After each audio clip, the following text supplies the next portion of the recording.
આપ આ દેશના માલિકો, આ દેશના માલિકો, દેશની માલિકાઓ, આપનો આદિવાસી પરિવાર વતી હાર્દિક સ્વાગત કરો, સન્માન કરો, આપ સૌનો આભાર. પહેલા તો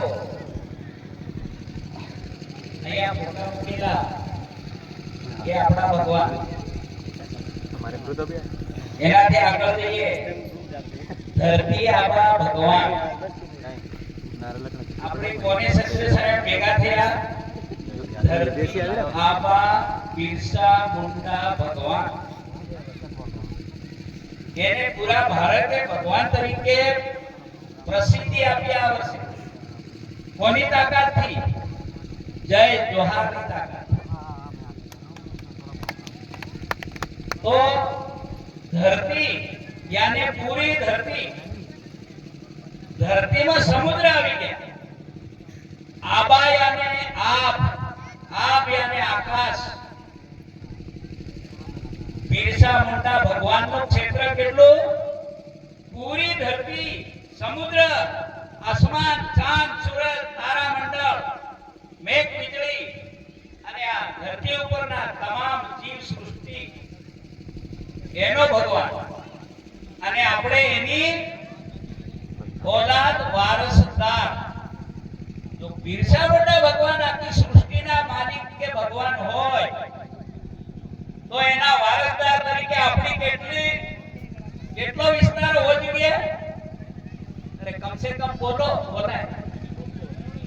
હા, એમનો જે વિસ્તાર છે એની તમામ વારસાઈ આપણી કહેવાય. અને આપણે કદાચ ખોટું નહીં લાગે પણ ભીલ પ્રદેશ માંગો તો બીજું કોને હાથ દેવાના હતા? વરુણો હાથ દેવાના હે? તો જય ભારત કમ સે કમ બોલવું પડે. વિશ્વ શાંતિ, વિશ્વ કલ્યાણ, વિશ્વ બંધુતા, આ સૂત્રને ધ્યાન રાખો. આદિવાસી પરિવારની જે વ્યવસ્થા છે 4 પાયા ઉપર, બિન રાજકીય, બિન સાંગઠનિક, ધર્મ વિહીન, સીમા વિહીન.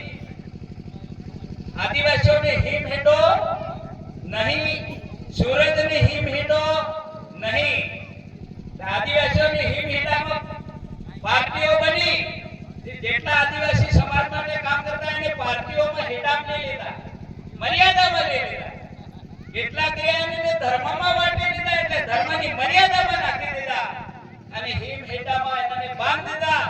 ને બીજી આપણે વાત કરીએ કે શાંત, સૂરજ, પાણી, પવન, મેઘ, વીજળીને હિમ હેડો નહીં, તો પ્રકૃતિના માનવીને પણ હિમ હેડો નહીં. આ વાતને ધ્યાનમાં રાખીને જે કામ કરો એ કામ કરજો.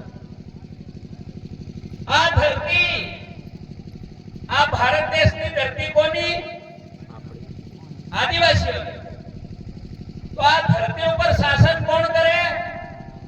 આદિવાસી કરે. હમણાં આદિવાસી કરે પરોણા, પરોણા કરે. પરોણા કેમ કરે? આપણામાં આપણો ભાઈજાન ટેકો આવ્યો એટલે નાનો ડાગલો ટકી રહ્યો છે. સમસ્યા ક્યાં है? આદિવાસીઓની ખિલાફ આદિવાસી ક્યાં વિદેશોની વ્યવસ્થામાં ઘૂસ્યા ત્યારે આદિવાસીઓની સમસ્યા ઊભી થઈ. તો સમસ્યાનું મૂળ કારણ, એનું મૂળ ખોલો કે દુઃખ કહું પેદા થયું એને સમજવું જરૂરી. ત્યારે આપણા દેશમાં જે દુઃખ આવ્યું, જે સમસ્યા આવી, એ કહી આવી? દરિયામાં. કહી આવી? દરિયામાં. સમજો એક વાત નહીં. તો વિદેશી સમસ્યા આવી એ દરિયાઈ માર્ગે આવી. મારો કહેવાનો ભાવાર્થ,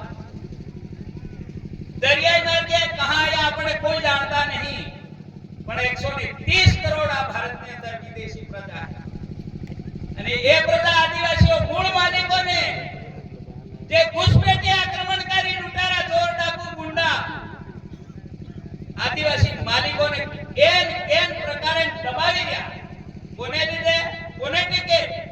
આપણા માણસો એને ખરીદ્યા હે, વેચાતા લીધા હે, એનાને આખા બનાયા હે, એનાને ગુલામ બનાયા હે.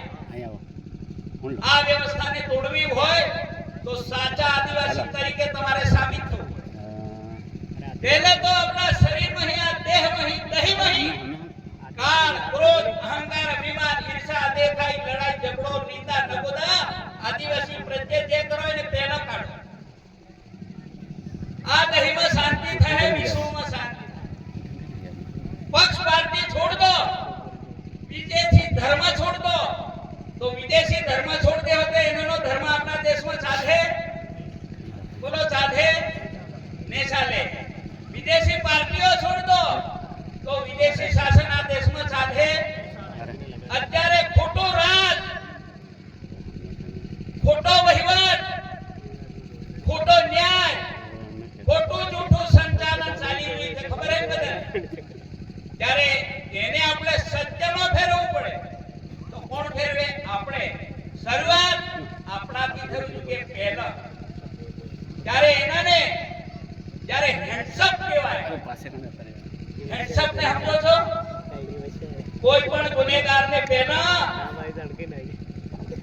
હાથ ઊંચા કરાવ દે હું કરાવે હેન્ડસઅપ કરાવવાનો હર કોઈ છોડ દો અહીંયા હેન્ડસઅપ થઈ જાવ અને અમારું હે અમને આપી તો આટલું કહેવાનું હે કા લડવાનું માત્ર એક શાબ્દિક લડાઈ है कानूनी लड़ाई है व्यवस्थाની લડાઈ है ત્યારે આદિવાસીઓ ધરતીને માને બરોબર તો આ ધરતી ઉપર જે કઈ અધિકાર है 244 ધારા મુજબ ભારતની વાત કરું તો એની વાતને આપણે સમજવી છે કે આ દેશ આદિવાસીઓને જળ જમીન જંગલ માટે બિરસા મુંડા લડ્યા આપો એના માટે લડીએ એ પ્રદેશ માટે ગંડવા કાઢવા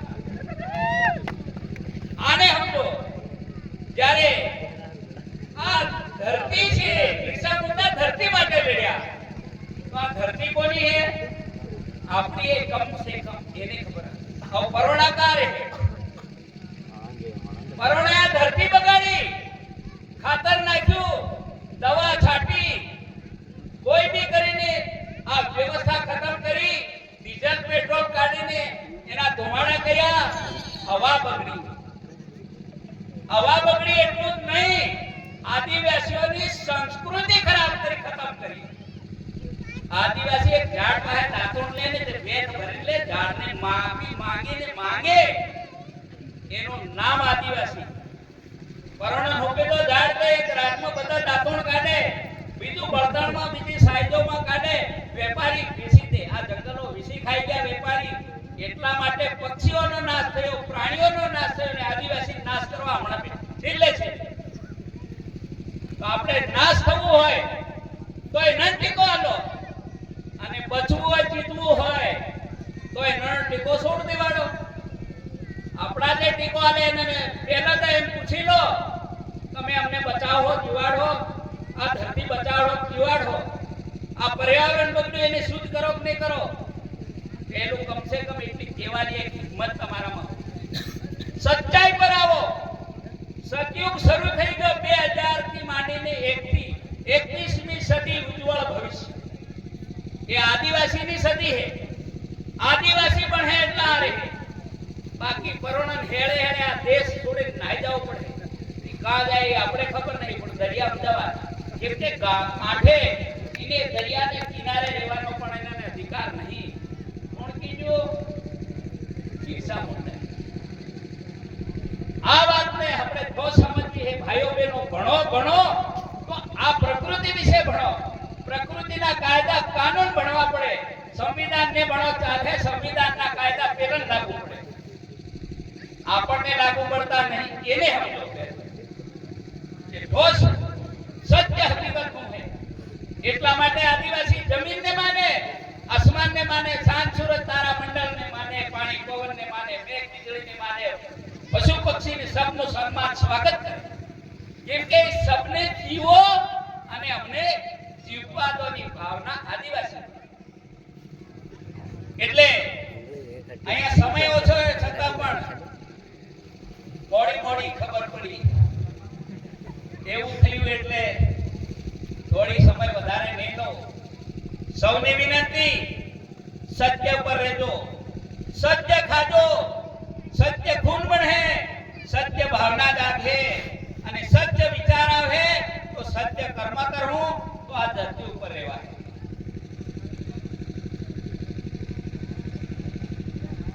તો આ વાતને ઠોસ સમજી લીધો।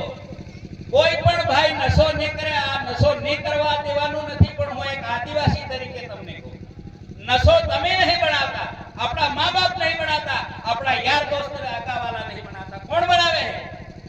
કોણ બનાવે? વિદેશીઓ આદિવાસીઓને મારી નાખવાની પ્રક્રિયાને સમજો, એના માટે મુક્ત થો તો તમે બચો। હર ચીજને, હર વ્યવસ્થાને સમજો, વિદેશી વ્યવસ્થામાં ટોટલી બહાર આવો। ધરતીના માલિક આદિવાસી હોય, 244 ધારાવાળું જમીનના માલિક, અને આપણે લાઈનમાં ઉભા રહીએ, મને 5 કિલો દાણા આપો, કે હમ ભિખારી થોડી, हम इसको देंगे। आरक्षण कौन देगा? आदिवासी देंगे, क्योंकि आदिवासी इस देश का मालिक। इसलिए ये लाए सीएए, नागरिक धारो। अभी नागरिक नहीं बना है और बनेगा। अभी डी लिस्टिंग को शुरुआत होने दो, तब तुम इसको आरक्षण, इसको समझना। ये यहाँ के एक पत्थर का भी मालिक नहीं है, एक पेड़ का भी मालिक नहीं है, इसको समझना है। इसलिए आप पहले तो मालिक होता है, मालिक की व्यवस्था में मालिक होता है। हम दारू पी के ऐसे ऐसे करते फिर, ये मालिक की व्यवस्था है।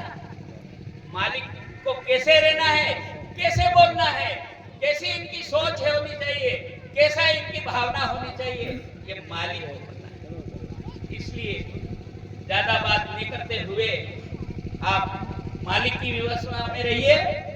इनके साथ का हर कोई प्रकार का संपर्क है, इस संपर्क से आप आदिवासी से जुड़ जाइए। हर जो जनप्रतिनिधि है, शासन प्रशासन में कहीं भी हो, सिर्फ आदिवासी बन जाओ, आदिवासी के साथ रहो, तब हम रहेंगे। इस बात के साथ में मेरी वाणी को यहाँ विराम देता हूँ। इससे पहले जो मैंने बात बताई, आपको सही लगी या गलत, मैं मेरे लिए कहता हूँ, आपके लिए, इस देश के लिए, विश्व के लिए, धरती आबा बिरसा मुंडा के लिए कहता हूँ। इस बात को आप, मैंने जो बताया, इस बात को